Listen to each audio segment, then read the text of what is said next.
yeah. What else? What the fuck was I saying? I don't even know. I don't like sit down, talk through videos because like I really be losing my train of, like I don't know what I was just talking about. What's up, Taylor gang, and welcome back to my channel. Psych. What's up, Taylor gang, and welcome back to my channel. So for today's video, it's gonna be like a quick video. I just want to talk about the steps that I took to create a lash brand. I get a lot of emails like in DMs and stuff, and I was very surprised because I didn't think that people were interested in that type of stuff. I didn't know like that it was like that many people interested in this topic. So when I was getting these emails and these DMs that people were asking me and questioning me about what did I do to do this and where did I find somebody to do this and how did I do that, I was surprised. So I was on YouTube and I've been coming across like a lot of videos on this topic, and so clearly it's a popular topic. And with my lash brand coming up on like its 1 year of like being launched, I decided that this would be a good time to talk about what I did and what steps I took to create my own lash company. So this topic is very like complicated and deep, so it has like so many like different like sections and subsections to it. So I'm not going to talk about everything in this first video. This first video is basically going to be like an introduction. I'm just going to go over like a couple things like that I did. So if you are interested in watching this video and learning and finding out what steps I took to create my own lash brand, then just keep on watching. So for my first thing I did, or I recorded this video yesterday and it came out shitty. So I'm just gonna basically say what I said yesterday, but better. So the first thing I did, or the first step that I feel like you should take to starting a company, your own business, whether it's like e-commerce, whether it's online, whether it's, you want to eventually get a storefront or whatever. I think the first step you need to take is to make sure that this is what you want to do and that you're passionate about it, because, I feel like with social media and television, it kind of makes stuff seem like really like, it makes stuff seem realistic, and it's not. Like when you're starting your business and when you want to become an entrepreneur, things are going to take time. Not everybody is going to just have a successful business from day one. So you want to make sure that you're passionate about what you're selling, because it's going to be times where you're not making no money. You don't feel like your business is moving where it needs to be. You're going to run into a bunch of problems and a bunch of issues with your company. So you want to make sure that throughout all of that, you're still going to pursue it and push through it and continue at what you want to do. So that's number one. I feel like you should always go into something with the correct intentions. When you go into things with bad intentions, if you feel like, oh, I just want to start this lash brand because it look easy and it look like it's easy money. It's not easy money and it's not easy. So that's that. If that's what you're going into it for, I don't think that's a good enough reason, because your company isn't going to last. I don't think you'll ever be successful if you're going into something for the money. It will work for a minute, but eventually it's going to crash because you're not being genuine about it. So that's the first step, is to make sure you're passionate about whatever it is you're selling. The second step, with me, I originally thought that I was going to start off selling like lip gloss. That was my thing, because I really was into lip gloss. I still am into lip gloss, but I really was into lip gloss like around 2016. So that's kind of when I decided like that I wanted to create my own lip gloss line. Was that 2016? 2016, yeah. That's when I kind of told myself, I think I'm gonna create my own lip gloss line or whatever, because I started really getting into lip gloss. So with me being a makeup artist, lip gloss, and I knew that eventually I would dibble and dabble into selling other things if that's what I decided to do, and lashes just came first. So the first thing I did was figure out what it is I wanted to sell, who I'm selling to. So I feel like step two needs to be, make sure you figure out your audience. Who are you marketing to? Who are you selling to? you know, who is your brand representing? So for me, I like to wear big lashes. I started wearing eyelashes back in 2011. 2011 is when I kind of started wearing lashes. 2012 is when I really started like wearing them like daily. So from 2012 to 2019, I've been wearing eyelashes damn near, well, not every day anymore, but every day. So at this point, I'm into a more fluffier lash. I don't really like natural, super duper thin drugstore eyelashes. I like mink lashes. I like a thick lash. I like something that's, you can see, something that's 3D, that has multiple levels and stuff. So I knew that my audience was going to be women like me, women who like big lashes. So that's who I'm selling to. But I also knew that not everybody that I'm going to be selling to is going to know how to put on lashes, and they're not going to like big lashes. So I also have to include lashes for those ladies as well. So that's what I mean by knowing your audience. If I only sold big lashes, that's a whole group of women who I'm not, you know, catering to. So I have to make sure that I am including something for everybody that I'm targeting. So for number 3, what was number 3? I think the third thing was to figure out your brand name. Yeah, figuring out your brand name is very important. Being confident in the name of your company is extremely important because it is your company. This is what you're going to say when you introduce yourself to people. So you want to be confident in it, and you want to be able to exude that confidence, because if you're telling somebody about your company and you're sounding insecure about it and they can tell, they're not going to want to be interested in it. Or, you know, you could be talking to an investor or somebody, you about to ask for some money for something. You got to know what you're talking about, and you got to sound like you know what you're talking about, even if you don't. So that's where confidence comes in. So for me, picking my brand name was a long process because I am indecisive as hell. So when I first decided that I wanted to do lip glosses, I was still going by the name of Yes Taylor. So I was going to incorporate something with the yes in front. When I decided I wanted to do lashes first, I thought I was going to incorporate something in my brand name with yes in front.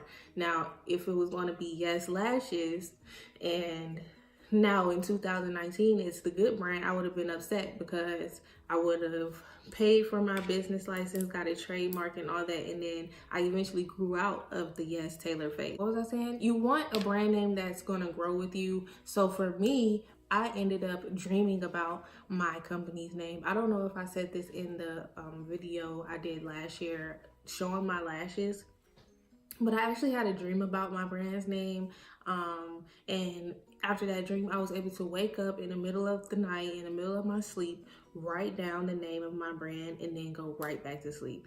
That never happens to me, so I felt like that was a sign. And when I woke up, it was something that I really liked, and I sat in it for a minute. You know, I thought about it, I dreamed about it more, I daydreamed about it, and it eventually stuck with me. The name stuck with me, which is a good thing, because I ended up coming across somebody this year who I was pretty close to, and they actually ended up telling me that they felt that I needed to change the name of my brand because it wasn't unique enough, and I needed something that would jump out more. Now, if I was insecure in my decision and naming my brand, I would have took that comment the wrong way. I would have took it to heart. I would have been really bothered by it, and I would have more than likely second guessed myself. Even though I've been in business for a year, I still would have second guessed myself if I wasn't confident. So you need to make sure that you're confident and comfortable in the name of your brand, because that is your brand, that is your baby, and if you want it to be successful, you want it to be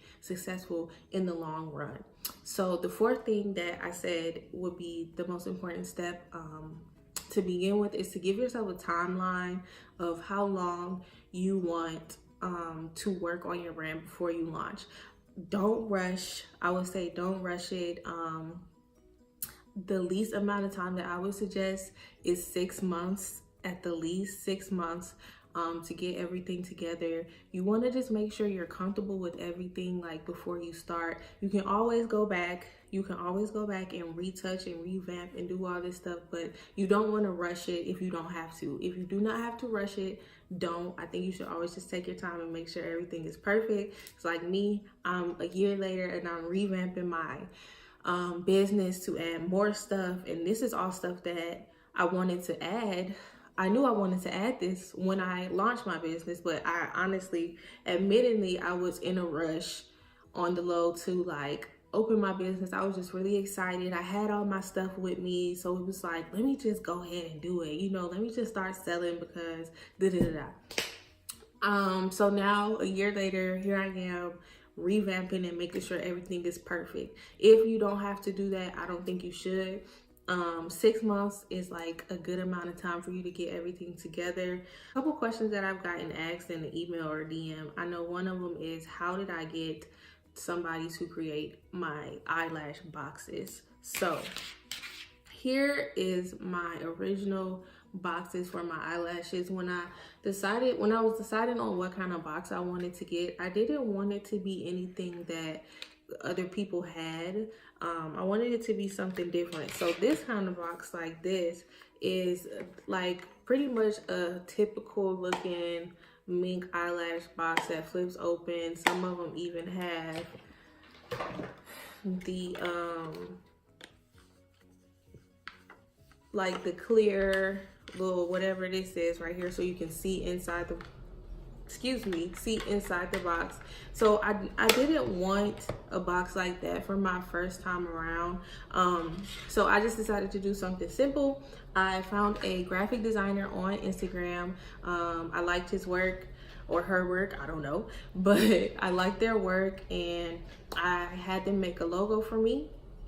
And once the logo was made, I found a vendor who makes eyelash boxes and stuff like that. And then I just sent them my logo design and told them what kind of box I wanted, whatever. And I ordered my boxes that way. So yeah, like with vendors, there are so many ways that you can find a vendor. Honestly, these days, almost I feel like everybody on Instagram is selling a vendor list. Everybody on Instagram is a damn vendor themselves, or you could use one of those apps like the Aliexpress apps. You can use that if you want to. So I personally have bought vendor lists in the past. I don't really necessarily find them necessary to success. I don't think that you should spend your last on a vendor list. They're really unnecessary, and I don't see the point in buying a vendor list in 2019, because honestly, you just never know these days with the vendor list that people are selling. People really be selling some bullshit, okay? So I wouldn't, if you don't need a vendor list, scratch the vendor list. It's not necessary.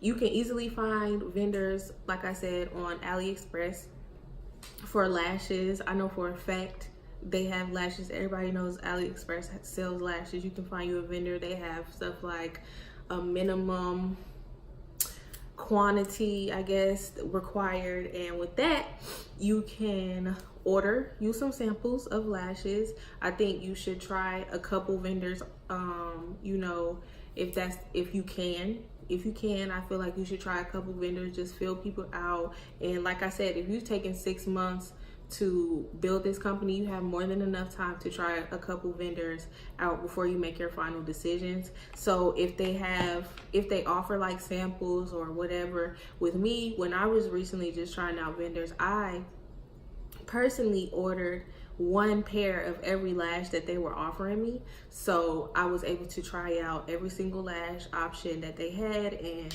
I'm able to pick which lash I want, which lash styles I want, or whatever. So that's an option. That's how I feel like vendors work. You need to, you just need to reach out to people. It's not gonna hurt to ask these companies or whatever, oh, can I see pictures? Make sure you ask for pictures. Make sure make sure you're comfortable before you're sending your money off to people in other countries. And you know, because you just never know. And not even in other countries, even on Instagram, like I said, people are selling bullshit out here, okay? So just be comfortable in purchasing and talking to these vendors. Take your time. You don't rush it if you don't have to. So yeah, that's how I did my boxes. That's how I decided what lashes I want to sell and stuff like that. And yeah, so for the next video, I'm going to go deeper into the more technical business side of it. When I say technical, I don't mean like online yet, because I'm still trying to figure out the online stuff. So I'm not a professional at this. I'm not like an expert. I'm not going to be doing no seminars. I'm not going around the country telling people how to make money online. Like, I'm not that person. I'm literally just telling you guys my experience, what I did, what I learned, what I'm doing now, and all that, so it'll be easier for other people to start a business. And this isn't necessarily just lashes. In my other videos coming up, I'm going to go over like business period. I'm not going to just focus on just the lash company. This first introduction video is basically about a lash company, because that's what I know what I'm talking about. So yeah, but anyway, so in the future videos, I'm going to go over stuff like business licensing and trademarking and stuff like that, because that's kind of like more technical, and that's also something that I feel is very, very important. I don't see a lot of people talking about stuff like that. I don't watch people's videos on this type of stuff often, so I don't know. But the couple videos that I've seen, I don't think anybody has touched on that. I'm sure they have, but yeah, I'm going to talk about stuff like that, because that is also very important. I feel like that's a very important step. You want to always make sure that your stuff is in order. I don't want anybody to ever get in a situation where you have started your business and it's thriving, and then you find out somebody has already trademarked that name, and then you have to change the name of your business, or you have to contact that person and try to buy that trademark from them. And depending on if they nice or not, they gonna give it to you for a good price, or they gonna hike it up. You know, you never know. So you just want to make sure everything is in order, so you're not backtracking and going back and stuff like that. Like, learn from me, learn from my mistakes, because that is what I'm here for. So yeah, I hope you guys enjoyed this video. To go over what I said one more time, the first step I feel into starting a company, any kind of business, is to make sure you are passionate about it, because it's not going to be a walk in the park. It's not going to be easy. Things are not just going to fall into your lap. It's not realistic. Everybody's story isn't like that. So you want to make sure that this is what you really want to do, because it's going to test you, and you want to be able to know for a fact that you'll make it through those tests. So the second thing I think you guys should do is make sure you figure out your target audience, and make sure you know what it is that you're selling. You don't want to start off being all over the place and having stuff all over the place. You want to make sure you know who you're selling to, and what you're selling, and what they're looking for, where they at, what time they get on your page, and all that. You want to make sure you have all that together, but I'll talk about that type of stuff in the next video. The third thing is to figure out the name of your brand, the name of your company, and be comfortable in it. Be confident in it, and start speaking it into existence. Start daydreaming about it. Start imagining it in lights and whatever, however far you want to take your company. Take it there. And the fourth thing is to get a timeline together. I have to write things down, and I have to plan things out that, okay, well, by this date I need to have this ordered so I can have this ready by this date. So if you need to do that, if you're that type of person where you have to write stuff down and have a calendar set and a reminder so it can remind you, so you can stay on top of things, do that, because you don't want to rush, and you also don't want to tell everybody that you're launching on September 1st and it's August 31st and you don't even have all your stuff together. So you want to make sure that your timeline is good, and you want to make sure that you're completely prepared before you launch, because it's just a lot easier that way. If you guys have any questions that you want me to answer. If you guys have any questions that you want me to answer in the next video, I would love to. Just leave me a comment down below, or send me a DM on Instagram. In my next video, I'm going to go over all the DMs and questions that I got. I'm going to look at the emails and stuff that I've been getting the past year of people asking me questions about this, so I can have, you know, more info, and so I can know exactly what it is that you guys want to know, because I forgot to look before I sat down and filmed this video. But yeah, if you guys enjoyed this video, give me a thumbs up. Be sure to follow me on all my social media handles. They'll be on the screen after this one. And don't forget to subscribe if you're not subscribed. Join the gang, period. And I'll see you guys in my next video. Bye.